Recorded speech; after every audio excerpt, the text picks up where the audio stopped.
Hello dear students, welcome to Tuition flyer.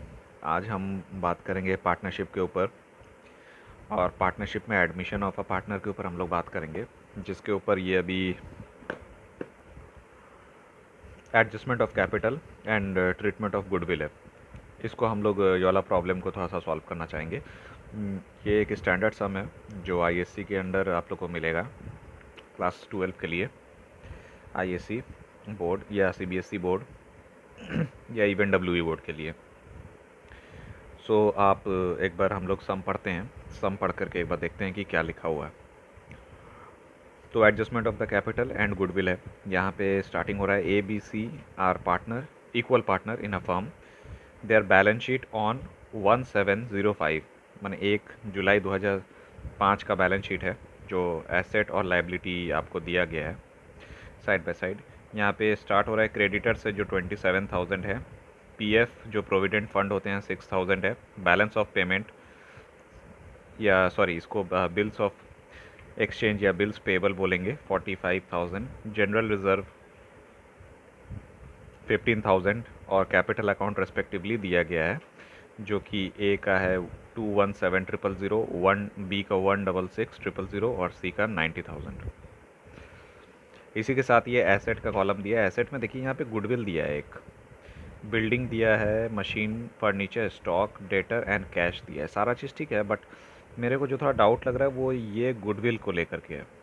तो ये goodwill जो है, ये थोड़ा हम लोग इसके ऊपर बात करेंगे, ये क्या होना चाहिए इसके साथ। बिकॉज पार्टनरशिप के नियम के हिसाब से हम लोग एसेट के अंदर गुडविल को दिखा नहीं सकते हैं। Whenever there is goodwill existing there, we should eliminate that. उसको सबसे पहले अपना ड्यूटी है राइट ऑफ करने के लिए। ओके, तो बाद बाकी इन्फॉर्मेशन हम लोग पढ़ते हैं। यहाँ पे 4 इन्फॉर्मेशन या एडिशनल इन्फॉर्मेशन दिया गया है, जिसमें दिया गया है D was admitted with 1,60,000 for capital and goodwill. तो इसका मतलब यहाँ जो गुडविल है ये इंक्लूसिव ऑफ गुडविल है, मतलब इसी अमाउंट के अंदर हम लोग को गुडविल मिल जाएगा। दैट मीन्स ये अलग अलग नहीं है, ये गुडविल इसके साथ है। नेक्स्ट पढ़ते हैं, हिज गुडविल इज़ 60,000। अच्छा चलिए, दे दिया गया है यहाँ पे कि गुडविल का वैल्यू 60,000 है। कभी भी ऐसा सिचुएशन आ जाए कि गुडविल का वैल्यू क्या है और पता ना रहे, कभी भी घबराने का ज़रूरत नहीं है, क्योंकि गुडविल के आइदर आपको कैलकुलेशन के बारे में बता दिया जाएगा, या गुडविल को कहाँ से निकाला जाएगा ये बता दिया जाएगा, या कुछ हिंट आपको गुडविल के रिगार्डिंग हमेशा मिल जाएगा। क्वेश्चन को हमेशा याद रखिएगा। क्वेश्चन को अगर आप नहीं समझ पाते हैं तो 3 से 4 या इवन 5 से 10 बार पढ़िए। जितना बार आप क्वेश्चन पढ़िएगा उतना ज़्यादा आपको क्लियर हो जाएगा कि आपको करना क्या है। हम लोग अजम्पशन में काम कर सकते हैं, बट जब तक क्लियर कट आइडिया हम लोग को अकाउंट्स के अंदर नहीं मिल जाता, हम लोग आगे प्रोसीड नहीं कर सकते हैं। अच्छा, इसके बाद 2 नंबर पॉइंट है, प्रोविज़न फॉर लॉस दिया है 10% on stock and 5% on debtor. चलिए ठीक है, ये तो रिवैल्यूएशन से पास हो जाएगा। Building is valued at 2 lakh rupees, और यहाँ बिल्डिंग की वैल्यू दी गई है 1,25,000। इसका मतलब बिल्डिंग अप्रिशिएटेड हो गया है, तो ये भी रिवैल्यूएशन अकाउंट में जाना चाहिए। लास्ट पॉइंट है number 4, total capital is fixed at 4 lakh and partners capital account is adjusted in the profit or loss ratio. Any excess or deficit to be adjusted by cash and loan account. अच्छा, ये बड़ा interesting part है कि एक loan account भी आ गया है आपके पास। अब इसको कैसे ट्रीटमेंट किया जाएगा? Prepare revaluation account, partner capital account and balance sheet of the new firm. चलिए, बढ़िया बात है। तो इसी के बेसिस पे आज हम लोग तब फिर यहाँ पे स्टार्ट करते हैं कि अपने को करना क्या है।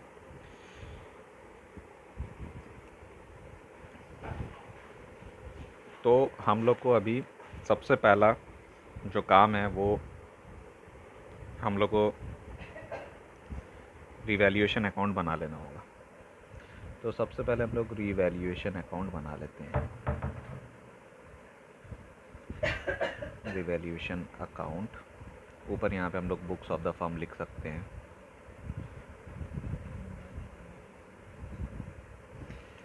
अब ये सारा चीज़ करने के बाद हम लोग इसको स्टार्ट करते हैं कि लाइक इससे बेसिकली होगा क्या और कैसे इसको हम लोग को बनाना रहेगा।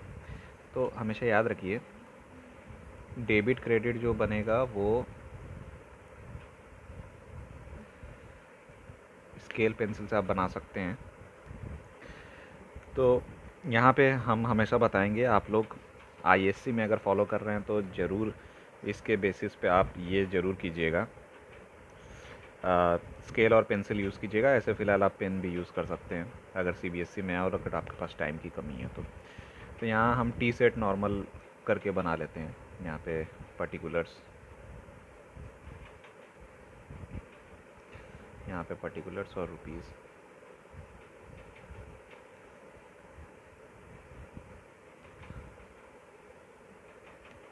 तो यहाँ पे हम लोग को पता है ऑलरेडी कि स्टॉक के ऊपर प्रोविज़न आ गया, तो इसका मतलब स्टॉक का वैल्यू जो हो रहा है वो घट जा रहा है। तो टू स्टॉक बोल करके अपने लिख देंगे वहाँ।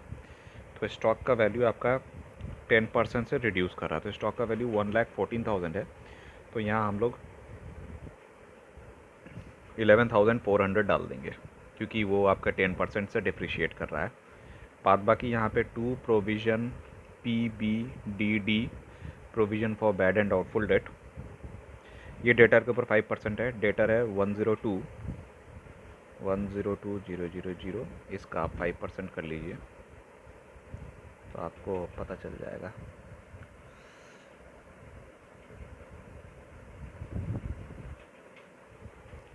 तो 1500। वैसे यहाँ पे बिल्डिंग अप्रिशिएटेड है तो यहाँ पे हम लोग बाय बिल्डिंग लिख देंगे। Building account, by building account आप देखिए यहाँ पे 125,000 है बैलेंस शीट के अंदर, और आपको यहाँ पे 2 लाख वैल्यू अगर हो जाता है तो डायरेक्टली 75,000 से बिल्डिंग इंक्रीज़ कर जाता है। तो काफ़ी ज़्यादा इंक्रीज़ है, तो इसका मतलब ये प्रॉफिट है। अगर हम लोग का प्रॉफिट आ जाएगा तो सब समय याद रखिएगा कि हम लोग जो है प्रॉफिट यहाँ देते हैं। तो टू प्रॉफिट ऑन रिवैल्यूएशन,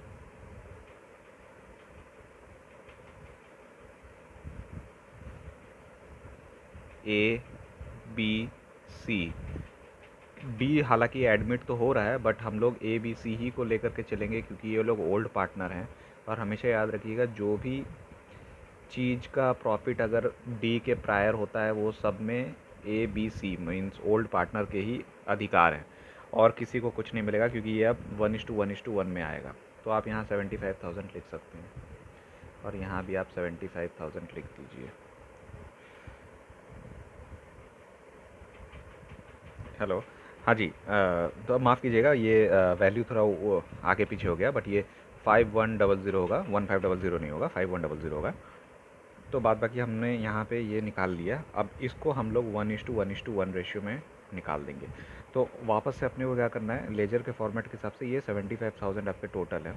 तो 75,000 माइनस यहाँ पे आप टोटल किए तो ये हो गया 500 और ये हो गया आपका 16,500। तो जब इसको हम माइनस करते हैं तो यहाँ पे आपके पास आ जाएगा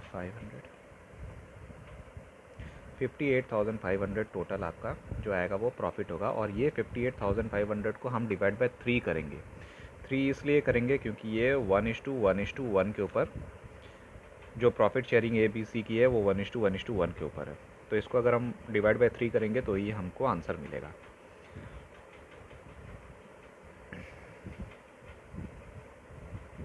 तो 19,500 और 19,500 ये करते ही अपना 58,500 का ये टोटल प्रॉफिट आ जाता है। यहाँ तक का इजी था। ये पहला दो पॉइंट जो आपका point number 2 and point number 3 जो बैलेंस शीट के अंदर था वो कंप्लीटेड हो गया। अभी डी का एडमिशन वाला पॉइंट और पॉइंट नंबर 4 जो कि यहाँ पे है वो बाकी है। मतलब अपना ये वाला पॉइंट कंप्लीटेड है और ये वाला पॉइंट कंप्लीटेड है। बाद बाकी ये पॉइंट और ये पॉइंट बाकी है, तो वो अभी हम लोग पार्टनर कैपिटल के अंदर हम लोग बना लेंगे। तो वापस से आप पार्टनर कैपिटल अकाउंट बनाइए। अभी फुल पेज आप ले सकते हैं। पार्टनर्स कैपिटल अकाउंट, इसमें 4 कॉलम आपको बनाना होगा 4 पार्टनर्स के लिए। डेबिट क्रेडिट, जगह शॉर्ट रहेगा आप पूरा मार्जिन भी ले सकते हैं, इसमें कोई दिक्कत नहीं है। पर्टिकुलर्स A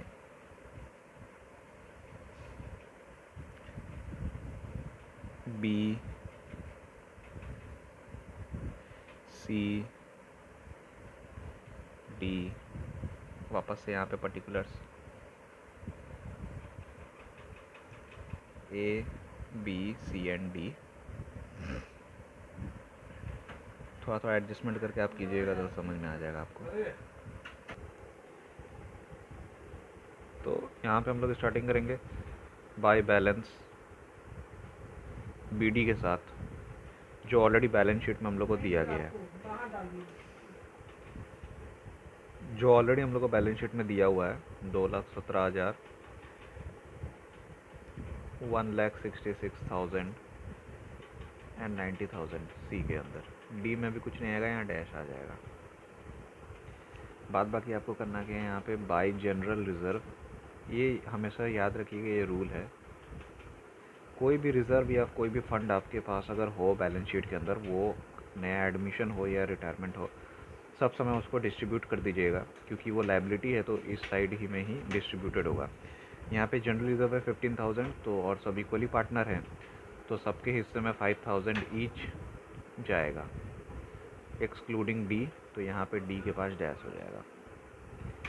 अब इसके बाद आप वापस से प्रॉफिट ऑन रियलाइजेशन जो आपको मिला है, सॉरी रिवैल्यूएशन माफ़ कीजिएगा, by profit on revaluation 19,500, 19,500 and 19,500 ये आपने दे दिया, और डी में वापस से डैश। इसके बाद हम लोग को एक पॉइंट है जो अभी भी क्लियर नहीं हुआ है, वो है गुडविल का पॉइंट। ये देखिए, गुडविल के अंदर आपके पास 1,70,000 है, ये 1,17,000 को हमको हटाना होगा। जैसे मैंने आपको स्टार्टिंग में बताया था कि इस 1,17,000 को हमको राइट ऑफ करना है। तो ऑब्वियसली अगर कोई भी चीज़ को राइट ऑफ किया जाएगा और वो अगर एसेट नेचर का है, तो सब समय हम उसको टू साइड या डेबिट साइड में डालेंगे। तो टू गुडविल बोल करके डी में डैश एज़ यूजुअल, क्योंकि डी का कोई लेना देना है नहीं, तो यहाँ 39,000, 39,000 और 39,000 से इसको हम लोग राइट ऑफ कर देंगे। ये ओरिजिनल बैलेंस शीट वाली गुडविल है, तो इसे राइट ऑफ करना ज़्यादा ज़रूरी है। यही ये वाला पॉइंट में मैंने यहाँ पे मार्का किया था, तो इसका ये ट्रीटमेंट है। इवन आपको बताए या ना बताए, बट आप हमेशा याद रखिएगा, इसको आपको हर समय डिस्ट्रीब्यूट करना है। अब इसके बाद हम लोग को डी का जो वो आ रहा है, तो उसमें डालना होगा बाय कैश अकाउंट। तो डी जो कैपिटल लेके आया वो 1,00,000 रुपीज़ हमने यहाँ लिख दिया, ए बी सी में डैश, और by premium for goodwill, premium bracket में आप कैश भी दे सकते हो। अब ये प्रीमियम फॉर गुडविल 60,000 है, और हालांकि ये सारे जो भी रेशियो है वो 1:1:1 है, और डी भी इक्वली ही पार्टनर में आ रहा है, क्योंकि नया रेशियो कुछ बोला नहीं गया है। तो आप अज्यूम कीजिएगा कि सब के सब जो है वो इक्वल रेशियो में आ रहे हैं, तो सैक्रिफाइसिंग रेशियो भी इक्वली होगा। तो 60,000 का अगर हम डिवाइड बाई 3 करते हैं, तो वापस से 20,000, 20,000 एंड 20,000 आ जाएगा, डी के पास कुछ नहीं आएगा। अब ये रहा आपका सारा पॉइंट, यहाँ पे क्लियर हो चुका है। बस एक पॉइंट और रह गया, वो जो नंबर 4, ये total capital of the firm is fixed eight 4,00,000 rupees. अब जब भी ऐसा टाइप का क्वेश्चन अगर आपके पास आता है कि टोटल फर्म का वैल्यू 4,00,000 हो या 6,00,000, कुछ भी हो, टोटल फर्म का वैल्यू दे दिया जाए, तो हमेशा याद रखिएगा कि उसको कितने नंबर ऑफ़ पार्टनर हैं और उनके शेयरिंग प्रॉफिट रेशियो क्या है, उसके हिसाब से हम लोग निकालेंगे। तो यहाँ पे टोटल 4 पार्टनर हैं, और सबके आप 1:1:1:1 शेयरिंग रेशियो है प्रॉफिट के अंदर, और टोटल कैपिटल का वैल्यू अगर 4,00,000 बोल दिया गया है, तो हम डायरेक्टली यहाँ पे to balance B C D बोल करके, सी डी क्योंकि वो आखिरी दिन में बनेगा, ये अज्यूम कर लेंगे कि ये 1,00,000 रुपीज़ ईच ही होगा सबका, क्योंकि ऑलरेडी इसके अलावा और यहाँ पे कुछ हो नहीं सकता। ठीक है, तो यहाँ पे हमको सब में 1,00,000 रुपीज़ ईच डाल देना होगा। तो यहाँ पे मेरे को सी डी मिल गया। अब सी डी मिलने के बाद जैसे हम लोग लेजर को बनाते हैं, वैसे हम लेजर को बनाएंगे। तो जैसे लेजर को बनाते हैं वैसे लेजर को बनाएंगे, लेजर को बैलेंस करेंगे टोटल। तो यहाँ पे मेरे को टोटल आ रहा है 1,39,000, जबकि यहाँ पे स्टार्टिंग में आपका 2,17,000 दिया हुआ है। इसका मतलब ये साइड जो है, ये साइड काफ़ी बड़ा है। तो हम यहाँ पे सारा बैलेंस को वापस से लिख देंगे। तो इसको अगर हम टोटल करें ए का साइड को, तो ये साइड जो है डेबिट साइड से बड़ा है, क्रेडिट साइड जो है वो बड़ा है, तो बैलेंस हम यहाँ पे लिखेंगे। तो इसका टोटल हो जाता है 2,61,500। तो सेम फिगर हम यहाँ लिखेंगे क्योंकि लेजर का रूल के हिसाब से 261,500 दोनों जगह लिखा जाएगा, लेकिन फिर भी ये मैच नहीं किया गया है। तो हम और थोड़ा सा यहाँ पे आकर के ये जो लोन वाली जो पॉइंट है, एडजस्टेड बाय कैश और लोन अकाउंट, इसके ऊपर अब ध्यान देंगे। अब यहाँ पे इस सिचुएशन के अंदर ए के पास जितना कैश होना चाहिए, जितना ए का कैपिटल होना चाहिए, उससे actual capital is very much. इसका मतलब आप वापस से सुनिए, ए का जो एक्चुअल कैपिटल आफ्टर एडमिशन होना चाहिए वो बिफोर एडमिशन से कम है। मतलब जितना ए के पास अभी ऑलरेडी मौजूद है उतना उसको ज़रूरत नहीं है। तो एडिशनल कैपिटल को लोन के जैसा हम लोग ट्रीटमेंट करेंगे, क्योंकि देखिए ए का अभी भी एक्सेस है, मीन्स ए के क्रेडिट में ज़्यादा पैसा है और ए के डेबिट में कम पैसा है 1,39,000, लेकिन लेजर के हिसाब से ये अलग हो रहा है। तो अपने को यहाँ पे टू लोन का एक अकाउंट खोलना होगा एज इंस्ट्रक्टेड बाय द सम। ये वाला पॉइंट में एक्सेस कैपिटल को लोन में कन्वर्ट कर दिया जाएगा। तो इसका वैल्यू हो जाएगा 122,500। सेम अब बी का अगर हम एडिशन करते हैं तो बी में भी ये 1,39,000 आता है और यहाँ पे 1,66,000 अकेले ही कैपिटल के अंदर है। 1,66,000 प्लस 20,000 प्लस 19,500 प्लस 5,000, ये टोटल ऐड करते हैं तो अपने पास आ जाता है 2,10,500, जो कि 1,39,000 से फिर ज़्यादा है। तो वापस से अपने को यही बैलेंस यहाँ लिख देना होगा 21,500, और इसको यहाँ से माइनस करके जो बैलेंस का जो जैसे हम लोग बैलेंस करते हैं 71,500 अपने को डाल देते हैं। अब आते हैं सी के ऊपर। सी में भी वापस से 1,39,000 इधर बन रहा है, बट इधर पे अगर हम देखें तो सी में यहाँ 90,000, 20,000, ये हो गया 1,10,000, 1,10,000, 1,15,000 और 19,500। इसका मतलब कि ये 1,39,000 नहीं बन रहा है, ये क्रेडिट साइड छोटा है। तो हमको सी में स्पेशल ध्यान दे करके ये डेबिट का बैलेंस ही ऐड करना होगा।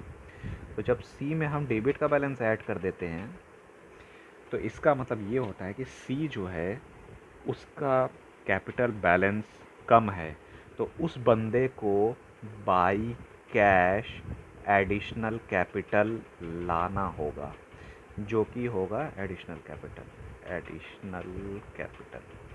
जो कि आपका वैल्यू 1,39,000 में से ये इसका टोटल को अगर हम माइनस करेंगे तो हमारे पास आएगा 4,500 रुपये, 4,500। और यहाँ डी के बारे में कुछ करना नहीं है क्योंकि डी का यहाँ भी 1,00,000 रुपीज़ है और डी का यहाँ भी 1,00,000 रुपीज़ है। तो टोटल ये हम लोग डी को यहाँ पे 1,00,000 एंड 1,00,000 में डाल के अकाउंट क्लोज कर देंगे।